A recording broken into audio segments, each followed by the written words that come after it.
এই প্রথমবারের জন্য ওয়াসিম আকরম কিন্তু মেনে নিলেন যে ভারত হচ্ছে ফেভারিট। এর আগে কেউ পাকিস্তানের প্রাক্তন প্লেয়াররা মানেননি যে ভারত ফেভারিট। ঐতিহাসিক 2025 এশিয়া কাপের ফাইনাল আর কয়েক ঘন্টার মধ্যে স্টার্ট হচ্ছে। এই হাই ভোল্টেজ ম্যাচ এশিয়া কাপের জন্মলগ্ন থেকেই প্রথমবারের জন্য ভারত পাকিস্তান ফাইনাল। দুই দলের একাদশ কেমন হতে পারে? হার্দিক পান্ডিয়া কি খেলতে পারবেন? চোট ছিলেন।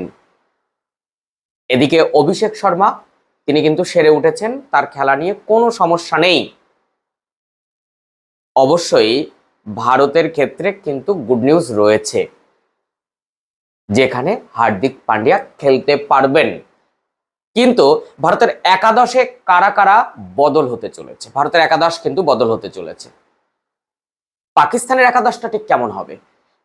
অ্যাকচুয়ালি ওয়েট, খেলার ধারা, খেলার ধরন, এবার পারফরমেন্স কেমন আছে এই 2025 সব মিলিয়ে দুই দলের মধ্যে যদি ট্যালি করে দেখি, তাহলে কোন দল এগিয়ে, কোন দিক দিয়ে এগিয়ে, সমস্তটা আজকে কিন্তু জানাবো এই ভিডিওর মধ্যে দিয়ে। তাই এই high voltage match Bharat Pakistan মানে সেটা ফাইনাল হোক বা যে কোনো গ্রুপ ম্যাচ হোক, সবই তো হাই ভোল্টেজ থাকে। আজকের এই ম্যাচে আপনি কি প্রেডিকশন করছেন? ভারত জিতবে না পাকিস্তান জিতবে? সেটা আজকে কিন্তু আপনাকে স্পষ্টভাবে জানাতে হবে এই ভিডিওটা দেখার সঙ্গে সঙ্গে। আমরা প্রথমেই আসি, ওয়াসিম আকরম কি বললেন। ওয়াসিম আকরম কিন্তু একেবারে স্পষ্টত বললেন যে ফাইনাল ভারত পাকিস্তানের মধ্যে ভারত অবশ্যই ফেভারিট, কিন্তু অনেক কিছুই ঘটতে পারে। পাকিস্তানকে আত্মবিশ্বাসী ও ধারাবাহিকতা বজায় রাখতে হবে, তাদের উপর, নিজেদের উপর বিশ্বাস রাখতে হবে, স্মার্ট ক্রিকেট খেলতে হবে। যদি পাকিস্তান শুরুর দিকে উইকেট নিতে পারে, তাহলে তারা ভারতকে পিছিয়ে দিতে পারে। আমি আশা করি সেরা দলই শেষ পর্যন্ত জিতবে। একটা নর্মাল উক্তি দিয়েছেন। পাকিস্তান দলের প্রতি তার সেই বিশ্বাস নেই। উপর্যুপরি দুটি ম্যাচ তারা হেরে গেছে এই ভারতের সঙ্গে এশিয়া কাপে, গ্রুপ ম্যাচ, সুপার 4। ফাইনাল কি তারা হারবে? অ্যাকচুয়ালি ভারত আর পাকিস্তানের ম্যাচ মানেই একটা বড় উত্তেজনা, বাকবিতণ্ডা। আপনি যতই চেষ্টা করুন না কেন, একটিও কোনো সমস্যা হবে না তা তো হতে পারে না। ভারত পাকিস্তানে কোনো না কোনো কথা উঠবে। এখানে ভারত এবং পাকিস্তানের টপ 11টা ঠিক কি হতে চলেছে এইটা কিন্তু আপনার আগে জানা দরকার। আমি আগে টপ 11টা বলে শক্তিটা বলবো।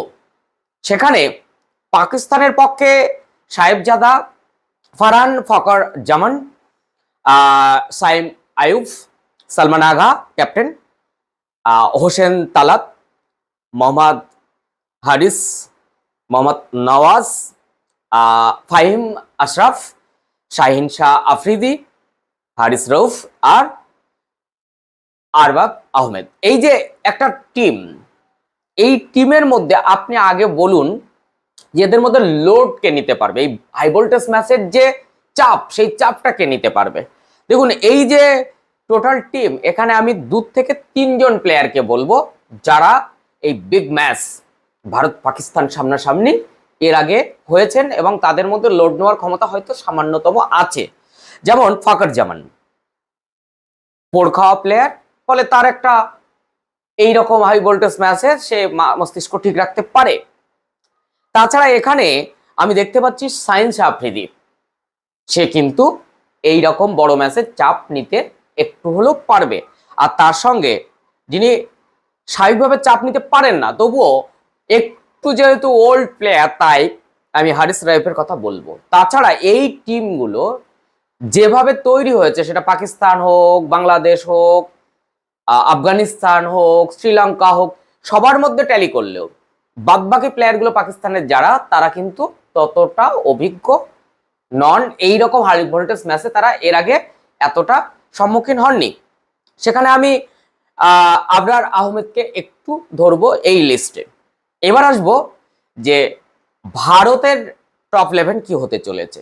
আমরা সবাই জানি অভিষেক শর্মা, শুভমান গিল ওপেন করবেন, ক্যাপ্টেন সূর্যকুমার যাদব, তিলক ভার্মা, সঞ্জু স্যামসং, শিবম দুবে ফিরছেন, দলে ফিরছেন শিবম দুবে। হার্দিক পান্ডিয়ার চোট অসুবিধা হবে না, তিনি খেলতে পাচ্ছেন। অক্ষর প্যাটেল, কুলদীপ যাদব, জাসপ্রীত বুমরা তিনি দলে ফিরছেন, লাস্ট ম্যাচে কিন্তু ছিলেন না। আর বরুণ চক্রবর্তী। অর্থাৎ শ্রীলঙ্কা ম্যাচটা যদি আমরা দেখি, সেখানে যে দুজন চেঞ্জেস হয়েছিল সেটা পরিবর্তন হয়ে আবারও জাসপ্রীত ফিরছেন, শিবম দুবে ফিরছেন। এবং কথিত আছে শিবম দুবে, কথিত না এটা বাস্তব, লাস্ট যে 30টি ম্যাচ সে খেলেছে টিমে ছিল, সেখানে ভারত ম্যাচ কিন্তু হারেনি একটি ম্যাচ ছাড়া। কাজেই এই যে টিমটা দেখলাম রাত 8টায় ভারতীয় টাইম আর বাংলাদেশের টাইম 8:30টায় ক্রিকেট খেলা শুরু, final high voltage match Asia cup 2025 দুবাইতে, এই দুবাইতে অনুষ্ঠিত ফাইনাল ম্যাচ। এই জায়গা থেকে শক্তি সামর্থ্যে কারা এগিয়ে। আমি প্রথমে চলে যাব ব্যাটিং এর দিকটা। আচ্ছা আপনি বলুন, সাহেবজাদা ফারহান আর ফাকর জামান, আমি ওয়ান ডাউনটাও এর মধ্যে ধরে নেই যে সাইম আইয়ুব, এই তিনজনের শক্তিকে আপনি এক জায়গায় করে দিন আর 3 দিয়ে ভাগ করে দিন, পার্সেন্টেজ কত আসছে? আমার মনে হয় আপনি 40% পাবেন না শতকরা হিসাবে। কিন্তু আপনাকে যদি বলা হয় শুভমান গিল, অভিষেক শর্মা ওপেন করবেন আর ওয়ান ডাউন সূর্যকুমার যাদব, তাহলে আপনি বলবেন 100-র মধ্যে 98 দেওয়া হবে এখানে। তাহলে কোথায় 40, কোথায় 98? প্রথম 3জন ব্যাটার হিসাবে চাপ নেওয়ার ক্ষেত্রে, ব্যাটিং কোয়ালিটি কোয়ান্টিটির ক্ষেত্রে পাকিস্তান থেকে শতগুণ এগিয়ে এই ওপেনার দুজন এবং ওয়ান ডাউন। এবার আসবো 4 নম্বরের জায়গাটা। আচ্ছা 4 নম্বরের জায়গাটা ওয়ার্ল্ডের র্যাঙ্কিং অনুযায়ী দ্বিতীয় প্লেয়ার ভারতের, তিনি তিলক ভার্মা। আর সেই জায়গায় যদি আমি তাদের ক্যাপ্টেন, পাকিস্তানের ক্যাপ্টেন সালমান আগাকে রাখি, আপনি কাকে এগিয়ে রাখবেন? এটা আমি আর দায়িত্ব দিচ্ছি না, আপনি বলুন, এটা আপনার কাজ।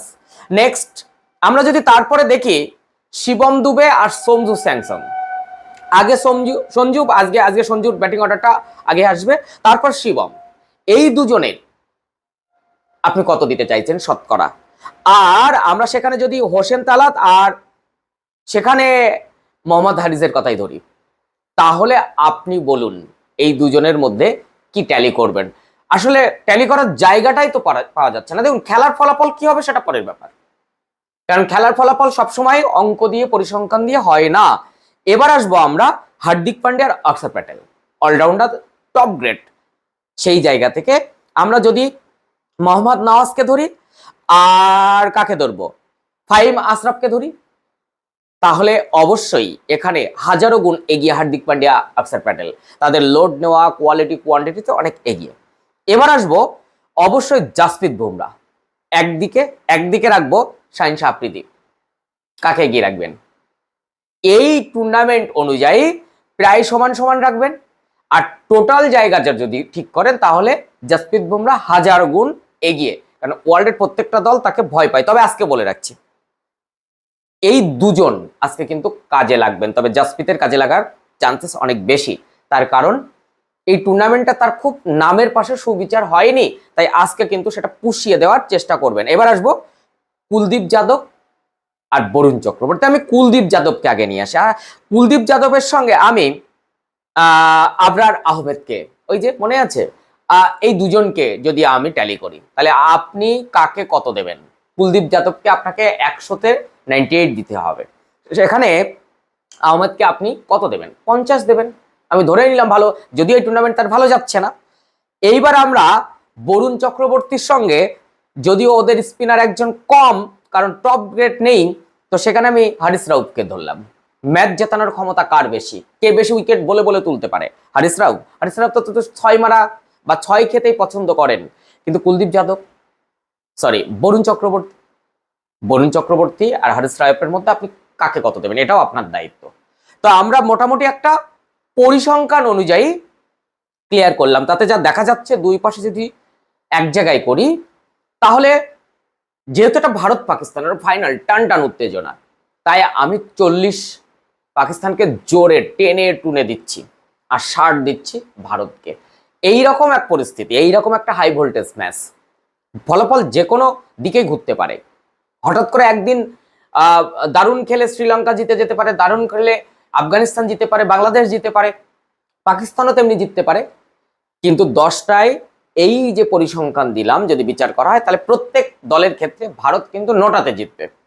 কাজেই আজকের এই 41 বছরে এশিয়া কাপের ইতিহাসে পাকিস্তান না ভারত কার হাতে ট্রফি উঠবে, এখানে অবশ্যই সালমান আগা কিন্তু চাপ সহ্য করবেন কতটা তা নিয়ে কিন্তু তিনি স্পষ্টত বলেছেন যে আমরা জিততে পারি। আর সূর্যকুমার যাদব কি বলেছেন, তুলনাই চলে না। এই দুটোর মধ্যেই কিন্তু চাপ নেওয়ার জায়গাটা, আর ওই যে চুনগাম চাবানো আর তার সঙ্গে সারা 2 হাতের ট্যাটু, এতেই পাকিস্তান কিন্তু প্রায় 20% ধ্বংস হয়ে যায়। আসলে দেখবেন একটা টিম যখন তার সেরা জায়গায় থাকে, দেখবেন আমাদের যদি মনে হয় ভারতের সঙ্গে আর্জেন্টিনার ফুটবল হচ্ছে, মেসি টিমে ওপাশে থাকা মানে এই পাশে ভারতীয় দল অর্ধেক হয়ে যাবে। তেমনি এই নামগুলো দেখলে সূর্যকুমার যাদব, শুভমান গিল, ওয়ার্ল্ড ক্লাস সব প্লেয়ারগুলো তো ভারতের, অভিষেক শর্মা, জাসপ্রীত বুমরা, হার্দিক পান্ডিয়া, কুলদীপ যাদব, মানে কাকে ছেড়ে কাকে বলবো, এই প্লেয়ারগুলো দেখে এমনকি ওয়ার্ল্ড এখনো পর্যন্ত পাকিস্তানের এই যে টপ 11 তার মধ্যে 2-3 জন প্লেয়ার ছাড়া ওয়ার্ল্ডের অনেক দেশ কিন্তু তারা জানেই না, এই নামগুলো পর্যন্ত জানে না। আর সেখানে ভারতের কোন প্লেয়ারটার নাম ওয়ার্ল্ড জানে না, এই জায়গা থেকে বিচার বিশ্লেষণ করলে ভারত কিন্তু 60 থেকে 70% এগিয়ে আজকের ফাইনালের জন্য। আপনার অভিমত কি অবশ্যই জানাবেন। ফেসবুক থেকে যদি দেখেন তাহলে অবশ্যই ফলো দিয়ে রাখবেন, আর যদি ইউটিউব থেকে দেখেন তাহলে চ্যানেলটি সাবস্ক্রাইব করে পাশে থাকা বেল আইকনটি প্রেস করে রাখুন। এইরকম তথ্য সমৃদ্ধ ভিডিও পেতে ভীষণ সুবিধা হবে। 8টার সময় টিভির পর্দায় চোখ রাখুন, আর যারা বাংলাদেশ থেকে দেখবেন 8:30টায় টিভির পর্দায় চোখ রাখুন। আমরা একটা ধুয়োধর ফাইনাল দেখতে চলেছি।